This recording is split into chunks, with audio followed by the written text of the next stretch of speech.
We are back with another day of the Hoop Scoop Media Top 100 Countdown, and at the number 52 team in the country, we have the Northwestern Wildcats. What's up, college basketball fans? I'm Hoop Scoop Media co-founder Austin Getchy, and welcome to the Hoop Scoop Media Top 100 College Basketball Teams Countdown.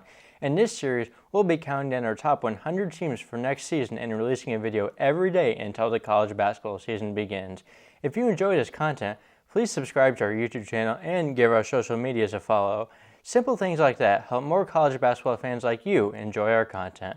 With that being said, enjoy the rest of the video and 99 other videos in this series. Northwestern had a big breakthrough year last year, making the tournament for the second time ever. Chris Collins, who was squarely on the hot seat, secured his position as the coach from Northwestern for the near future. They went 12-8 in Big Ten play, the most wins they've had in conference play ever. They outperformed everyone's expectations for them and bumped them back into being relevant in the Big Ten. One of the reasons they were so impressive was their defense. They ranked 22nd in the country, and the Wildcats were 3rd in the country in steal percentage.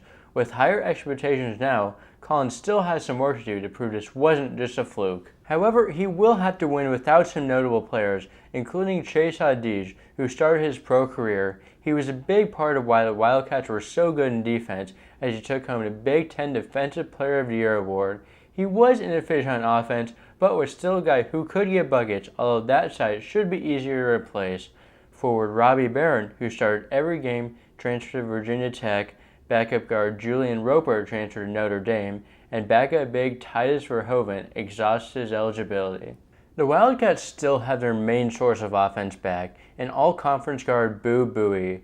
Buie is a high-level shot taker, scoring at all 3 levels, plus is a very efficient free throw shooter. He also doubles as a facilitator, having a 31.2% assist rate, one of the best in the conference and the country. He should again be one of the best guards in the conference and should fill up the stat sheet. Another starter returning is Ty Berry. He wasn't the most efficient offensive player last year, but showed 3-point shooting capabilities, although not consistently. He's also a high-level defender, so the Wildcats still have some of their defensive production back. Another returning starter as a strong defensive player is Matthew Nicholson. He's not a high-usage player, but he does the things that you want out of a big man, including rim protecting, blocking shots to 7.1 percentage.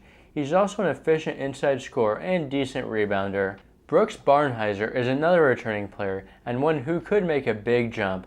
Although he wasn't a starter, he saw some huge minutes in Big Ten play, often eclipsing 30.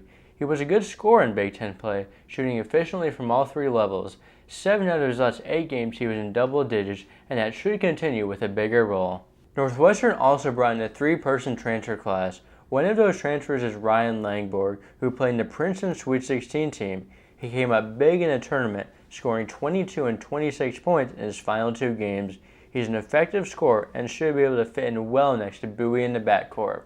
Another player Collins reeled in from a top mid-major is Liberty big man Blake Preston, who was an ultra-efficient player, hitting 2/3 of his shots. He's also a very good rebounder and a decent passer for a big man.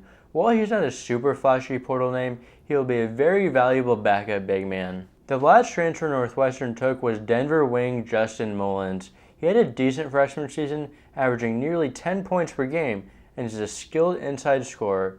His length and athleticism is something that could translate up to the Big Ten, and he's also a local product. Northwestern also returns Nick Martinelli, who had a solid freshman season, getting more playing time in conference play. He is a skilled forward and has the potential to see an increase in minutes. The Wildcats also bring back Luke Hunger, a redshirt freshman who appeared in 6 games last year before getting hurt. Collins also brings in a 3-person freshman class. One of them is combo guard Parker Strauss, a good facilitator who should become a productive college basketball player. Jordan Clayton is another point guard who specializes in distributing the ball. The final member of the class is Blake Barkley, a skilled forward. Overall, Northwestern should be decent. However, I do have some worries that losing Adij might be a bigger blow than people think, mainly due to Northwestern's success last year being largely on defense. Bowie will still be an offensive star, but I don't think the roster got better from last year. However, they'll still be competitive in the conference. I have the Wildcats sitting at 10th in the Big Ten, and with how close most of the conference is, they have a wide range of outcomes there. Northwestern fans, comment below your thoughts and where you'd personally have the Wildcats ranked. We will be back tomorrow for the number 51 team in the country. Subscribe and turn on post notifications so you don't miss it.